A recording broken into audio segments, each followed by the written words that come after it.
एक समय की बात है। स्वर्गलोक में माता पार्वती, माता लक्ष्मी और माता सरस्वती अपने पतिव्रता धर्म को लेकर बातें कर रही थीं। तभी वहाँ से देवऋषि नारद गुजर रहे थे। तभी देवऋषि नारद माता पार्वती, लक्ष्मी और माता सरस्वती की बातें सुन लेते हैं। नारायण नारायण, आप सभी माताओं को मेरा प्रणाम। आप सभी माताएं अपने अपने पतिव्रता धर्म को लेकर वार्तालाप कर रही थी। देवऋषि, हम तीनों देवियों के समान कोई भी पतिव्रता स्त्री संसार में नहीं है। हम पतिव्रता धर्म में सर्वश्रेष्ठ हैं। नारायण नारायण, निसंकोच माताएं, इसमें कोई भी संदेह नहीं है कि आप तीनों पतिव्रता स्त्रियां हो।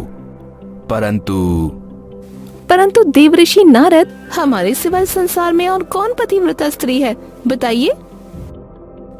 अत्रि महामुनि की पत्नी देवी सती अनुसुईया माते, उनके समक्ष इस संसार में पवित्र और पतिव्रता स्त्री तीनों लोकों में नहीं है माते। ये आप क्या बोल रहे हैं देवऋषि नारद?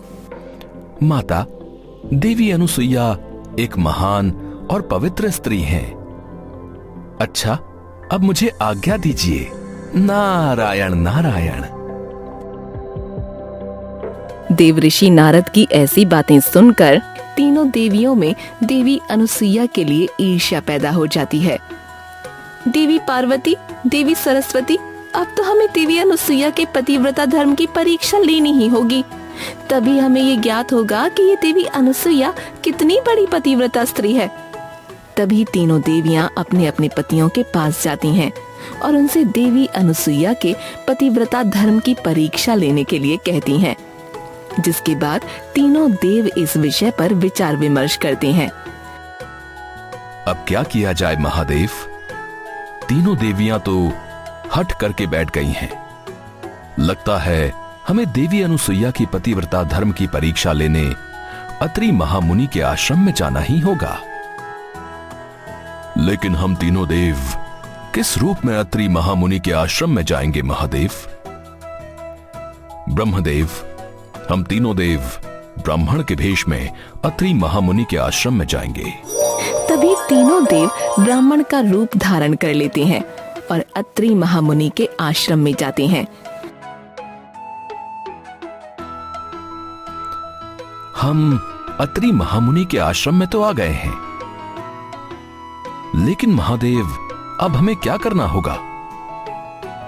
भगवान विष्णु, ब्रह्मदेव, जंगल से कुछ कंकड़ पत्थर अपनी झोली में डाल लीजिए। तभी तीनों देव कुछ कंकड़ पत्थर अपनी अपनी झोली में डाल लेते हैं। तभी महामुनि अत्रि का एक शिष्य तीनों देवों से मिलता है। प्रणाम मुनिवर, बताएं मैं आपकी क्या सेवा कर सकता हूं? अब हम तीनों काशी के ब्राह्मण हैं, एक लंबी यात्रा पर निकले हैं। हम महामुनि अत्रि और उनकी पत्नी देवी अनुसुईया से भेंट करना चाहते हैं। क्षमा करें मुनिवर, महामुनि अत्रि तो साधना में लीन हैं, लेकिन माता अनुसुईया यहीं आश्रम में हैं। आप तीनों मुनिवर उनसे भेंट कर सकते हैं। तभी वो तीनों देवों को देवी अनुसुईया के पास लेकर जाता है। माँ अनुसुईया उस समय देवी तुलसी की आराधना कर रही होती है। माता अनुसुईया, हम काशी के ब्राह्मण हैं और तीर्थ यात्रा पर जाने से पहले महामुनि अत्रि और आपसे भेंट करना चाहते थे। देवी अनुसुईया, हमें बहुत भूख लगी है। हमने सुना है आपके द्वार से कोई भी भोजन किए बिना नहीं जाता है। आपने सही सुना है मुनिवर, आप आए मेरे साथ, मैं आपको भोजन कराती हूँ। तभी तीनों देव आश्रम में एक स्थान पर बैठ जाते हैं। बताइए मुनिवर, आप तीनों भोजन में क्या खाएंगे? मैं आपके लिए शीघ्र ही वही बना देती हूँ। देवी अनुसुईया, हम अपने भोजन की सामग्री अपने साथ ही लाए हैं। आपको उसी से हमारे लिए भोजन बनाना होगा देवी। लेकिन ध्यान रहे, अगर हमारी दी हुई सामग्री से हमें भोजन प्राप्त नहीं हुआ तो हम भूखे पेट ही आपके द्वार से लौट जाएंगे देवी। जो आज्ञा मुनिवर, आप मुझे जो भी भोजन सामग्री देंगे मैं उसी से भोजन बनाऊंगी। तभी तीनों देव अपनी अपनी झोली में से देवी अनुसुईया को कंकड़ पत्थर देते हैं, जिसे देखकर देवी अनुसुईया आश्चर्यचकित हो जाती हैं। तभी देवी अनुसुईया कंकड़ पत्थर लेकर अंदर अपनी रसोई में जाती हैं और भगवान से प्रार्थना करने लगती हैं। हे ईश्वर, मेरी सहायता कीजिए। मैं जानती हूँ आज तीनों देव मेरी परीक्षा लेने आए हैं। मेरी सहायता कीजिए ईश्वर। देखते ही देखते कंकड़ पत्थर भोजन में बदल जाते हैं। देवी अनुसुईया वो भोजन लेकर तीनों देवों के पास जाती है। मुनिवर, भोजन तैयार है। अगर आपकी आज्ञा हो तो क्या मैं आपको भोजन परोस दूं? देवी अनुसुईया, हम ये भोजन सिर्फ एक ही शर्त पर ग्रहण करेंगे। आपको हमारे समक्ष बिना वस्त्र के आना होगा और ये भोजन परोसना होगा। देवी अनुसुईया, यदि आप ऐसा करती हैं तभी हम ये भोजन स्वीकार करेंगे, नहीं तो हम तीनों यहां से भूखे ही चले जाएंगे। देवी। ये बात सुनकर देवी अनुसुईया बहुत दुखी हो जाती हैं। आप कुछ क्षण प्रतीक्षा कीजिए मुनिवर, मैं अभी आती हूँ। तभी देवी अनुसुईया ध्यान में लीन अपने पति महामुनि अत्रि के पास जाती हैं और उन्हें तीनों देवों की सारी बातें बताती हैं। स्वामी, अब आप ही बताइए मैं क्या करूं? देवी अनुसुईया, आप तो इतनी पवित्र हैं कि जब आप स्नान के लिए जाती हैं तो सूर्य देव भी आपकी पवित्रता के तेज के आगे अपनी आंखें बंद कर लेते हैं। अनुसुईया, आपके पतिव्रता तेज को कोई भी सहन नहीं कर सकता है। आज हमारे आश्रम में तीनों लोकों के स्वामी आए हैं, ब्रह्मा, विष्णु, महेश, जो हमारे माता पिता हैं, जिन्होंने इस पूरे संसार को जन्म दिया है। देवी अनुसुईया, माता पिता के आगे भला कैसी लज्जा। आप आश्रम जाइए और उनकी सेवा कीजिए। तभी महामुनि अत्रि देवी अनुसुईया को एक जल से भरा लोटा देते हैं। ये जल लेती जाइए देवी अनुसुईया। तीनों देवों को भोजन परोसने से पहले उनके समक्ष छिड़क देना।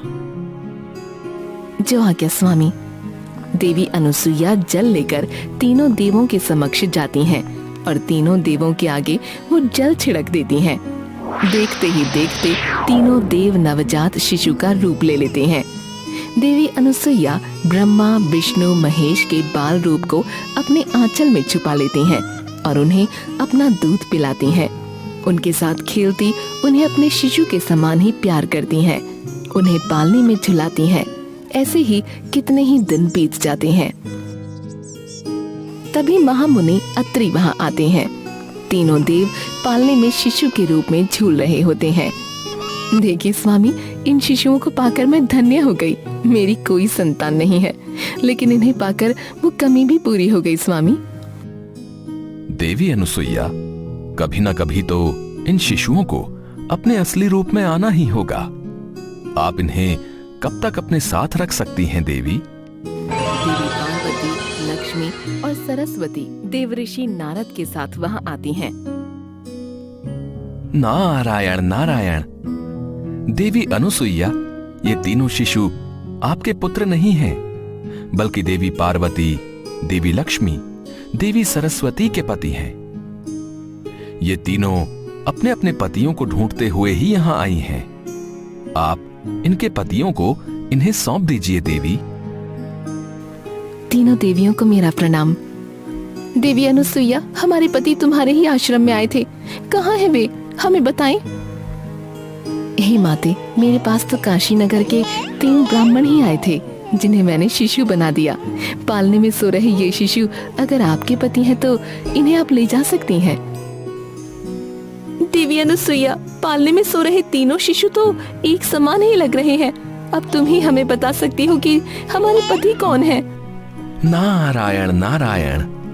आप तीनों माताएं स्वयं ही अपने अपने पति को पहचान कर गोद में उठा लीजिए। सोच लीजिए माताएं, अगर आपने गलती से किसी और पुरुष को स्पर्श कर लिया तो कहीं आप तीनों माताओं का पतिव्रता धर्म नष्ट ना हो जाए। देवी अनुसुईया की ये बात सुनकर तीनों देवियों को अपनी गलती का एहसास हो जाता है और तीनों देवियां देवी अनुसुईया से क्षमा मांगती हैं। देवी अनुसुईया, हमें माफ कर दीजिए। हमने ही आपके पतिव्रता धर्म की परीक्षा लेने के लिए अपने पतियों को आपके पास भेजा था। हमसे भूल हो गई देवी अनुसुईया, हमें क्षमा कर दीजिए। हम तीनों देवियां तुम्हारे पतिव्रता धर्म से ईर्ष्या करने लगी थीं। देवी अनुसुईया, हम तीनों तुमसे प्रार्थना करती हैं, हमारे पतियों को उनके वास्तविक रूप में हमें लौटा दो। देवी अनुसुईया तीनों देवियों की प्रार्थना पर तीनों देवों को उनके वास्तविक रूप में लौटा देती हैं। तीनों देव देवी अनुसुईया से बहुत प्रसन्न हो जाते हैं और देवी अनुसुईया से एक वरदान मांगने को कहते हैं। प्रभु, आप मुझे ये वरदान दीजिए कि आप तीनों कालांतर में मेरी ही कोख से जन्म लेंगे। देवी अनुसुईया, हम तीनों तुम्हें ये वरदान देते हैं कि हम तीनों देव तुम्हारी ही कोख से जन्म लेंगे और इस संसार में आपका नाम मां सती अनुसुईया के नाम से जाना जाएगा।